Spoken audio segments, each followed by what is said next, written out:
This portion of the John Fredericks Show is brought to you by Hargrave Military Academy. Attend an educational and informative open house event at Hargrave Military Academy in Chatham, Virginia. For more information, visit online at hargrave.edu. Hargrave Military Academy. Build his future. Hey, joining us now is a Republican delegate from the Newport News, Williamsburg area. He's a freshman.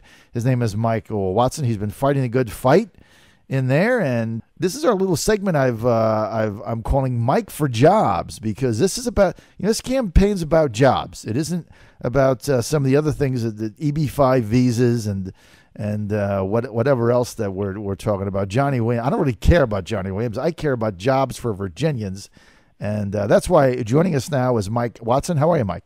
Good morning, John. I'm doing great. Good to be with you.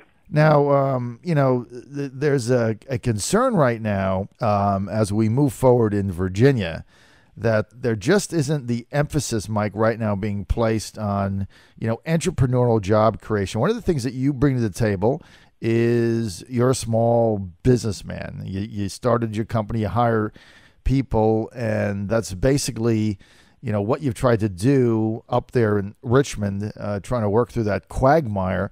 Well, what are some of the things that Michael Watson is going to do in a second term that's going to help expand opportunity for everyday Virginians? John, when I went up there, everybody, being a citizen legislature, we all come with our own experience. Mine has been as a small business owner, and particularly in my industry, which is a manufacturing technical support type company.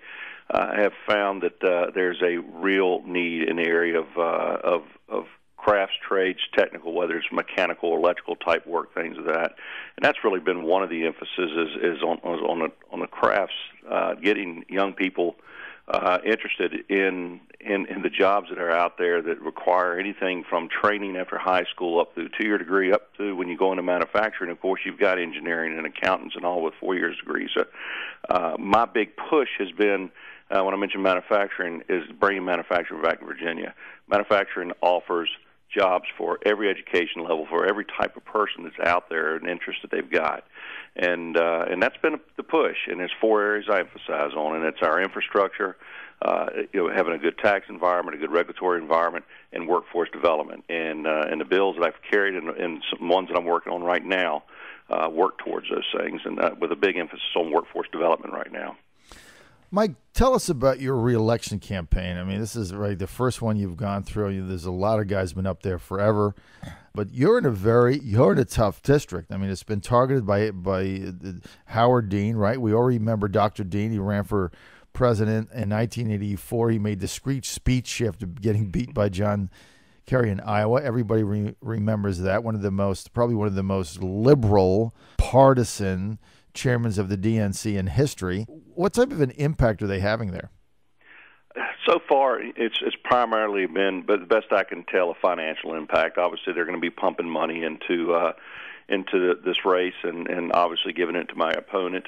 They've got 5 races that they're focusing on around the state, and that's been the real emphasis so far that I've seen. Is there's going to be advertising, there's going to be a number of things that'll come up that they're going to be negative ads. When you started off the questions here, you talked about people want to hear about the things that are most concerning to them, not necessarily what the media has been focusing on right now, and that is jobs and the economy. It was that way 2 years ago. It's that way now, and that's what I'm going to keep coming back to. I believe you got to give people a reason to support you, to go out and vote for you. It can't be all negative. So I'm going to focus on the positive. I'm going to focus on accomplishments that I've had. I've got a number of bills through that have a direct correlation to jobs being created. Virginia Chamber of Commerce has given me a 100% rating 2 years back-to-back. Virginia Free, a nonpartisan business advocacy group, has given me 100% back-to-back years. I did exactly what I told folks I was going to focus on up there, and I'm going to continue doing it. Let me ask you this, Mike. I'm a big believer in at least having a dialogue with opponents across the aisle. Doesn't mean you have to agree with them, and doesn't mean you have to compromise your principles, but I just think that conversation's a good thing.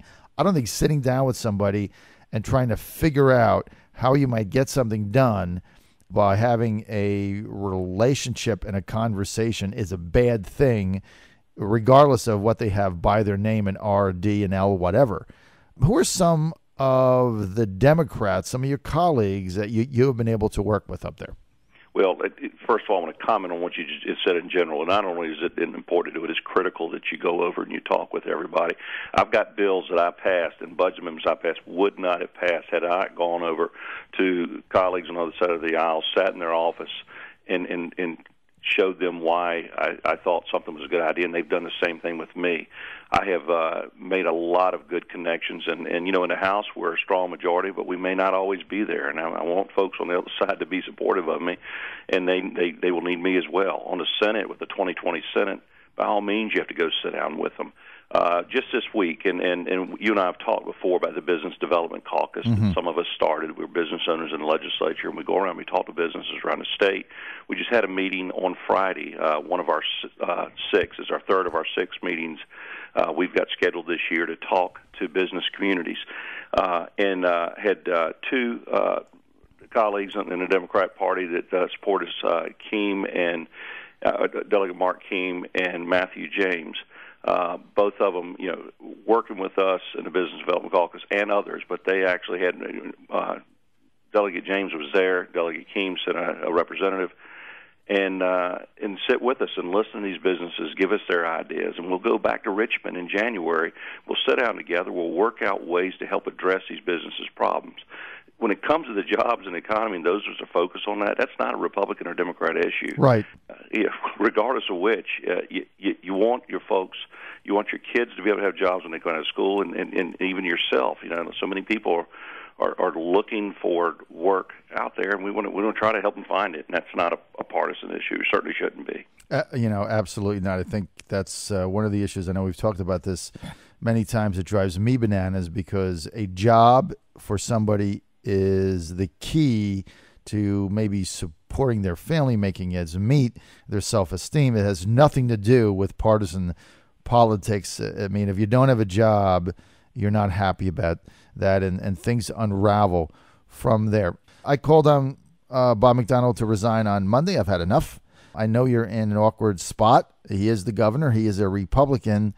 But, him staying there, one of my concerns is having a negative impact on the gubernatorial race, which then has a negative impact on anybody else. What do you think? Well, John, for me personally, again, I'm focusing on what we talked about earlier. I've got, I think, a very positive message to give to the folks in the 93rd District, and that's exactly what I'm going to focus on. Regarding the governor, I've got to tell you, he has been a tremendous help to me in some of the initiatives I've pushed through and been successful at, and done an awful lot for this state. I'm a native Virginian, been here. Well, I haven't lived here all my life because I travel with business after college. But I can't think of a governor who's done more in their term to do some great things for the Commonwealth and being a great leader. And my thoughts and prayers are with him and his family, and I know that that there's challenges they're looking at, and folks are looking at it with them, and I'm going to let them deal with that. I'm going to focus on what I've got to here, and that is exactly what you'll see me always come back and talk about is jobs. I happen to believe that a job is the greatest thing we can do to advance or improve just about every challenge the state has. If it doesn't solve it, it'll certainly improve it. And that's where my focus is going to be. So I think the folks in the 93rd District, that's what they want to know is what is it I'm going to do, not to get involved in the fray of the media and the politics that's going on in Richmond right now. Let me ask you this. I've got listeners right now driving to work to the shipyard. Some of them concerned if they're going to be able to keep their jobs. What do you tell them right now?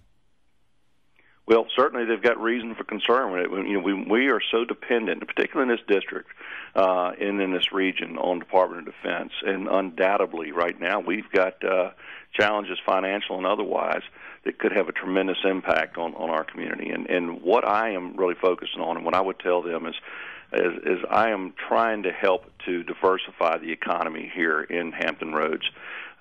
We've got some real challenges we got to deal with between our transportation, which we're finally making some gains, and I'm excited to say that, we've got I-64 is now, the improvements are now, something is now moving forward. The workforce development issues that I'm working with not only will help new students coming out of school, but, as manufacturers expand here, and I met with one yesterday that's getting ready to do that over at Anheuser-Busch, with manufacturers that want to move here. We want to make sure that our folks are trained, and again, it may not just be students coming out of school, but retraining adults and folks with experience. That is my focus, and that's why I'm such a big proponent of manufacturing. Is it brings opportunities for so many people. So my message is, I'm fighting to help get these companies that are here to expand and to be successful, so that they'll hire and to bring new companies into the district, into Hampton Roads. I just have to tell my listeners one other thing, especially right now if you're driving to the shipyard or work. Mike Watson is really one of the only guys in Richmond right now who's a craftsman. A guy works with his hands, and there's anything that we need is real businessmen in there that started at the bottom and works with their hands and is a craftsman. We got plenty of lawyers, we got plenty of all that stuff, but that's really what we need. Hey, Mike, we're almost out of time. If people want to get more information on your candidacy, your campaign, or your office in the 93rd District, where do they go? What do they do? I've got a website, delegatewatson.com, and Facebook, Mike Watson VA. On the Facebook, if you sign up and click like on that, you can see updates. Things that I'm working on, what I'm doing almost on a day-to-day basis. The website's a little more, a bird's eye view, but that's how you can find out more. All right, we appreciate that. Just go to delegatewatson.com. We appreciate your time, Delegate Watson. As always, thanks for being here, and thank you for the update. Thank you, John. Have a great day.